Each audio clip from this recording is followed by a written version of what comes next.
প্রিয় দর্শক, আসসালামু আলাইকুম। আমি ডক্টর বজলুর রহিম রিপন আপনাদের সবাইকে জানাচ্ছি শুভেচ্ছা। প্রিয় দর্শক, আমরা গত ভিডিওতে আমরা বলেছিলাম যে সিজারিয়ান অপারেশনের পর সাধারণত মায়েদের পেট অনেকের ক্ষেত্রে ঝুলে থাকে বা বেলি ফ্যাটটা অনেকটা বেড়ে যায়, অ্যাবডোমেনটা অনেক বড় হয়ে যায়, ওয়েটটা বেড়ে যায় এবং যে কারণে দেখা যায় যে মায়েদের একটা অস্বস্তি কাজ করে, একটা মনস্তাত্ত্বিক চাপ কাজ করে এবং এর কারণে আপনার সৌন্দর্যের ব্যাঘাত ঘটে এবং ভবিষ্যতে কিন্তু নানান ধরনের রোগ তৈরি হতে পারে এই অ্যাবডোমিনাল ফ্যাট থেকে। সুতরাং এই অ্যাবডোমিনাল ফ্যাট বা পেটটা ঝুলে যায় বা অতিরিক্ত ওজন বেড়ে যায়, এটাকে কমানো খুবই জরুরি এবং এর জন্য আমাদের যেটা করা দরকার সেটি হচ্ছে নিয়মিত কিছু এক্সারসাইজ করতে হবে, পাশাপাশি আপনার খাদ্যাভ্যাসের পরিবর্তন করতে হবে এবং আমাদের জীবনযাত্রার পরিবর্তন করতে হবে। আমরা পর্যায়ক্রমে প্রত্যেকটি বিষয় নিয়ে আলাদা আলাদা ছোট ছোট ভিডিও আপনাদের জন্য করতে চাই। যারা আমাদের চ্যানেলটিকে এখনো সাবস্ক্রাইব করেন নাই তারা করতে পারেন আমাদের ভিডিওগুলি পাওয়ার জন্য এবং আমাদের ফেসবুক থেকে আপনাদের নিয়মিত পোস্ট পাওয়ার জন্য আমাদের ফেসবুককে ফলো করে রাখতে পারেন। প্রিয় দর্শক, আজকে আমরা বলবো যে কিভাবে আপনার এই ধরনের পেট ঝুলে যাওয়া এটাকে আবার আগের অবস্থায় ফিরে আনা যায় বা অ্যাবডোমিনাল ফ্যাটটা কমানো যায়, বিশেষ করে যারা সিজারিয়ান অপারেশনের মায়েরা আছেন তাদের জন্য আমরা আজকের যে এক্সারসাইজগুলি দেখাবো এই এক্সারসাইজগুলি আপনারা বাসায় চেষ্টা করবেন। তবে মনে রাখতে হবে এক্সারসাইজ করার আগে অবশ্যই আপনার চিকিৎসকের পরামর্শ নিয়ে নেবেন। হ্যাঁ, আর এক্সারসাইজটা শুরু করতে হবে কিন্তু ধীরে ধীরে। এক্সারসাইজ হঠাৎ করে কিন্তু বাড়ানো যাবে না। প্রথমত কথা হচ্ছে যে এক্সারসাইজটা শুরু করবেন আপনি ৪ থেকে ৬ সপ্তাহ বা ৮ সপ্তাহ পর থেকে চিকিৎসকের পরামর্শ নেওয়ার পর। তো আমরা প্রাথমিকভাবে যেটা শুরু করব, আমরা এইভাবে শুয়ে পড়ব। শুয়ে পড়ে আমরা এই যে এরকম হাঁটুকে ভাঁজ করে উম হাতটা এভাবে রাখবো। রেখে আমরা নাক দিয়ে নিঃশ্বাস নিব এবং মুখ দিয়ে ছেড়ে দিব। এইভাবে এটাকে ডায়াফ্রামেটিক ব্রিদিং এক্সারসাইজ বলা হয়। এই যে এইভাবে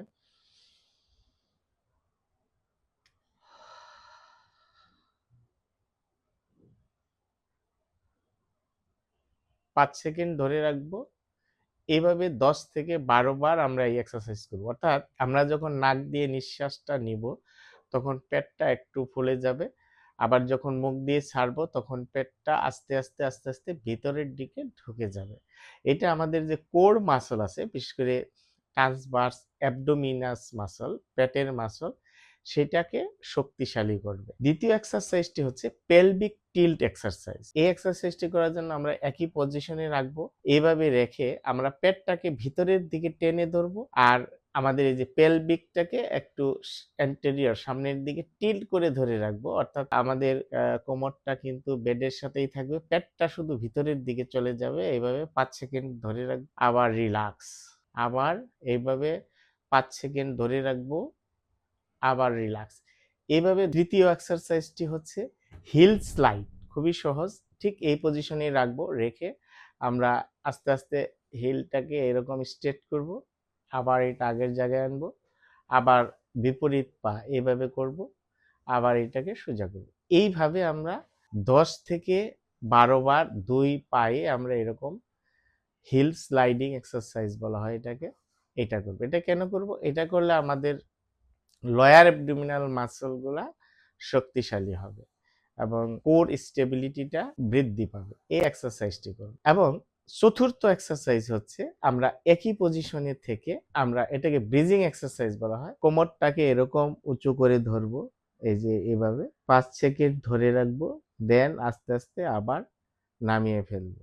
ঠিক এইভাবে আমরা উঁচু করে ধরবো, আবার নামিয়ে ফেলবো। এভাবে ১০ থেকে ১২ বার এই ব্রিজিং এক্সারসাইজটি করব। এই এক্সারসাইজটি করলে আমাদের যে কোর মাসলগুলি আছে অ্যাবডোমিনাল, সেগুলি শক্তিশালী হবে, আমাদের হিপ মাসলগুলা শক্তিশালী হবে। এইভাবে আমরা ব্রিজিং এক্সারসাইজটি করব। এবং আস্তে আস্তে আমরা যেটি করব, যখন আমাদের মোটামুটি ৬ থেকে ৮ সপ্তাহ পর আমাদের যখন মাংসপেশিগুলা মোটামুটি একটু শক্তিশালী হবে এবং কোনো ব্যথা বা ব্লিডিং যদি না থাকে, সতর্কতা নিয়ে তারপর আমরা প্লাঙ্ক এক্সারসাইজ শুরু করব পরবর্তী স্টেজে। প্রথমে আমরা মডিফাইড প্লাঙ্ক এক্সারসাইজ করব। এইভাবে এইভাবে শুয়ে পড়ে এই যে এরকম মডিফাইড প্লাঙ্ক এক্সারসাইজ বলা হয় এটাকে। এইভাবে এইভাবে আমরা 20 সেকেন্ড ধরে রাখবো, দেন আবার রিল্যাক্স। এইভাবে 20 সেকেন্ড ধরে রাখবো। এরকম 2 থেকে 3 সেট আমরা এই এক্সারসাইজটি করতে পারি।